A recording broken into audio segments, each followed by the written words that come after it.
Hi, this is Dr. Garrett Smith of nutritionrestored.com, also known as the Nutrition Detective. So, things I always like to start with when we go over this stuff is I am a doctor, licensed naturopathic physician. I am not your doctor, so if I'm not managing your care, then this advice, there's no advice coming out of here. These are things that you decide to do or don't do on your own.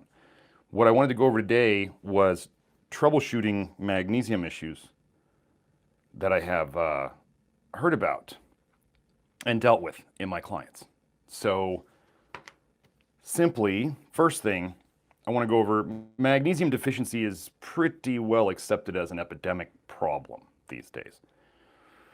And if you wanted to go back and watch my video on the unified theory of modern chronic disease about how glyphosate toxicity is the foundation, glyphosate toxicity leads to an inability of your liver to break down vitamin A, which then leads to vitamin A toxicity. Glyphosate and vitamin A both deplete very specific nutrients out of your system. And then we have other toxins that we're exposed to. But the biggest thing is the glyphosate leading to the vitamin A toxicity and then leading to nutrient deficiencies. Glyphosate is a cation, a divalent cation. It's 2+. That means it is depleted by glyphosate. That's in the research. I posted research the other day about how magnesium, when vitamin A is applied to cells, magnesium is depleted by, I believe it was 20%. There was less ATP production. It was just not good. So we have glyphosate and vitamin A both inducing magnesium deficiency. This is why these two things are at the foundation of the unified theory. So now we're going to move into when people have issues with magnesium. People who have issues with all types of magnesium, doesn't matter what type, they are pretty much, from what I've seen, toxic with vitamin A. Guaranteed. Almost guaranteed. Nothing's guaranteed all the time, but pretty much that's the pattern that I've seen. So if you know that you can't take magnesium in a pill, you can't do magnesium baths, you can't do magnesium spray, you just feel bad all the time with it, that's what's going on. You probably, very likely, have a significant amount of vitamin A toxicity going on in your system. So next, we're going to go into problems with magnesium in pills. So the thing to always know about magnesium in pills is you're always dealing with two things. There's the magnesium, and then there's the chelate that it's attached to, the second part. So there's magnesium malate, there's magnesium glycinate, there's magnesium oxide, there's magnesium sulfate is Epsom salts. Magnesium always comes with something else bound to it, okay? It's not just the magnesium. You have the whole functional group or whatever you want to call it. So things that people can have issues with over time, like magnesium citrate, really popular. It comes as a flavored powder. Maybe you've used it. Magnesium citrate, the citrate molecule is citric acid. Now, if you start going and looking up GMO and citric acid, you'll find out that all of the citric acid that's used as additives to things today is made by a genetically modified black mold. Do I know that that is what they use to make magnesium citrate? No. But if they're making a lot of magnesium citrate, possible, likely even.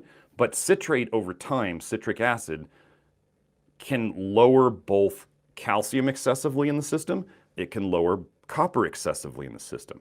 So because of what I do, where I'm measuring these things, there are very rare cases where I might use magnesium citrate with somebody, but most of the time I won't use it because it has to be a very specific condition for me to want to use that one. And what I saw in people, if you ever took a lot of magnesium citrate, certain flavored powder maybe, and over time you were able to take more at the start and then over time you had to keep cutting your dose down because you kept getting loose bowels on lower and lower doses, you were not tolerating the citrate.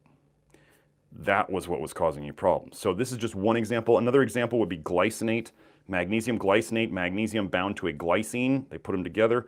Glycine can be good for people. It can be not so good. Some people just don't feel good on it. Same thing with magnesium taurate. Taurine is another amino acid that can be bound to magnesium. Taurine in some people feels great. In other people, not so much. So just know that when you're dealing with magnesium, you're generally dealing with two things, not just the magnesium. So if you have a rough time with one type of magnesium, then try another one. Now we're talking about magnesium orally here. I'm not a huge fan of magnesium orally. I find that topical magnesium or transdermal approaches work about, the number I put on it was about 10 times better. Some people, you can't even raise their magnesium levels with pills. And I assess this through hair analysis. Using the ratio of calcium to magnesium tells you how well the magnesium is getting into the system. I can tell you that ever since I started the unified theory of modern chronic disease and really applying it and getting the glyphosate out and the vitamin A toxicity out, we're seeing magnesium levels drastically increase without using more. So hopefully we're going to get to the point where people don't even have to take it. We're not there yet. We're still learning. This is still early on in the phase, but the early results are looking very favorable. That the whole magnesium deficiency epidemic is simply glyphosate toxicity leading to vitamin A toxicity. The two of those together are causing the problem. So now we go into topical magnesiums, my favorite. Topical magnesiums, I mean, let's run through them. There's magnesium oil, which is typically magnesium chloride mixed with water as a spray, most commonly. There's magnesium lotion, magnesium chloride mixed with, things to make a lotion. You can make your own. LifeFlow is a brand I like out there. It works really well. There's Magahol, which is magnesium chloride typically mixed with vodka. The alcohol makes it penetrate better, and it actually seems more moisturizing to the skin than the oil, which is water, if you can believe that. There's magnesium baths. I think I covered most of them. If I forgot one, hopefully I'll remember it before the end.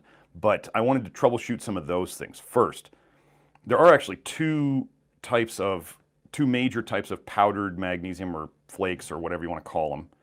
Basically dry magnesium powders in a way. There's magnesium sulfate, which is Epsom salts, and there's magnesium chloride, okay? Magnesium sulfate, Epsom salts.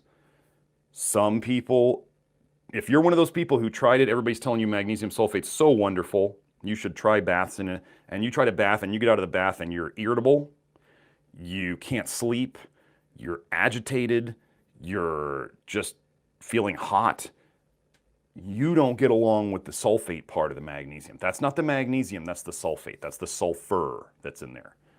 Different than sulfa drugs, that's a whole nother topic. But anyway, you're not getting along with the sulfur. Now, in my practice, we assess molybdenum deficiency through both a series of 4 questions and through a hair analysis, and we go by both of those things together so we can pretty much fix the molybdenum deficiency. The molybdenum deficiency is critical to your sulfur metabolism. Funny thing, glyphosate also messes with your sulfur metabolism.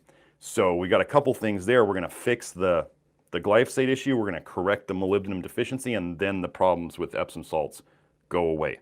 I've done this with myself. I fixed my Epsom salt sensitivity. But for now, if you don't feel good, if it were me, if I didn't feel good taking a magnesium bath in Epsom salts, I wouldn't do it for now. Then we go to magnesium chloride, which has become a lot more popular. The nice thing about Epsom salts is they're cheap. And I have had clients make a magnesium oil with magnesium sulfate. It's a bit more difficult than making it with the magnesium chloride, but it can be done. So just know, magnesium sulfate, typically we talk about it in baths. It's also what's used in the flotation tanks, the sensory deprivation therapy tanks. So you may have encountered it there. Magnesium chloride. This is really common now. Bunch of brands selling it. You can get it kind of like You can get it USP pharmaceutical grade. That's what I like the best. Or you can get the Zechstein, which is not pharmaceutical grade, not okay for internal use, only okay for external use. And anyway, that's a whole nother story too. So back to the spray. Magahol, would it be included here, the oil or the Magahol? If you put the spray on your skin and you get itchy or tingling or stinging, usually comes on a couple minutes after. First of all, don't ever apply it to freshly shaved skin. It's a salt water. It's a magnesium salt water. Putting salt water on freshly shaved skin doesn't feel good, especially when it's super concentrated. So if you're going to put on magnesium, don't put it on freshly shaved skin, legs, face, whatever. Okay. Next, you got the spray, the oil or the Magahol, and you put it on and you get tingling or itching or stinging. It's not hurting you. It doesn't feel good, but it's not hurting your skin. What you can do is, first, you could just try less. The dose makes the poison, right? So if too much on, if 5 sprays on an area makes, if you rub it here and you do 5 sprays and that doesn't feel good, then try 3 sprays, okay? You can try less. So there's just dosing it. You could dilute your oil or your Magahol with more water or more alcohol, or you could put less magnesium in it when you make it again. Now, these things are you're already hurting, right? It doesn't feel good. So we can fix those things, but what do you do when you're in the moment and you don't feel good from it? What you want to do is get either some regular lotion or even some magnesium lotion. The magnesium lotion will work this way too. So if you put the spray on here and it's tingling and it's itching and you don't feel good, then what you're going to do is you're going to put some regular lotion on top of it, or even magnesium lotion will work, or even aloe vera gel. Just put it on top.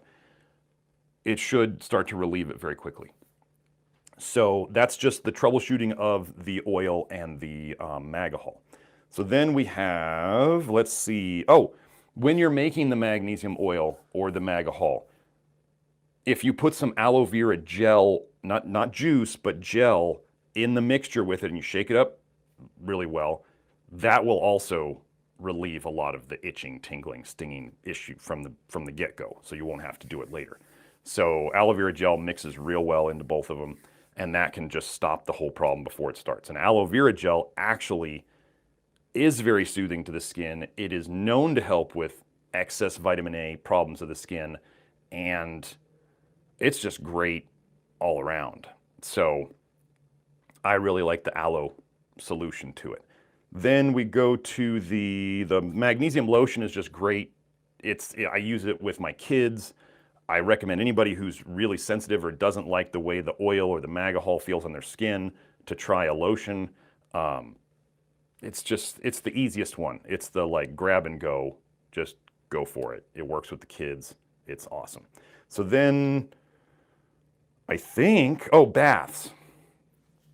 So baths, obviously sensory deprivation tanks, that's basically a magnesium bath. They put anywhere from 700 to 1,000 pounds of Epsom salts in those tanks, so you float. There's a lot in there. And those also you don't want to shave. They tell you not to shave before you go into those because there's enough in there that's gonna hurt. The thing to know about baths, this is just more of a cost effectiveness thing. Baths work great. Stay in them at least 20 minutes is my recommendation.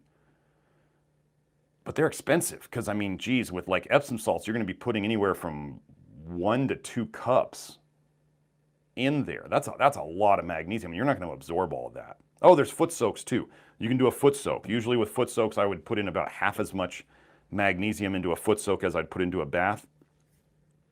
Foot soaks work great. Again, about 20 minutes. I give dosing recommendations to my clients. It's good stuff. The foot soak, the cool thing about the foot soak is you're going to be making some pretty salty water with that magnesium salt. And if you wanted to reuse the foot soak water a couple times, you could. You just maybe add some hot water, cook up a kettle on the stove, heat it up, put it in there, and you can use it. Be careful with, what you're doing the bath in, because if you're putting really hot water into a plastic foot bath, that might not be so great. You're going to be leaching some of that plastic into the water. So anyway, I forgot about the foot soaks earlier, but they're basically like a small bath. And again, you use a lot of magnesium. Cost effectiveness, not as great as the magnesium oil or the Magahol, but it works. So I think that's about all the stuff I wanted to go over today on troubleshooting magnesium issues. If you like what you heard and you want to work with me, just come on over to nutritionrestored.com and the Contact Us page, and we can get you started on getting better. This connects to the unified theory of modern chronic disease through restoring the magnesium and fixing the problems that are causing the magnesium deficiency in the first place. So, y'all have a great day. I will talk to you later. How do I stop this?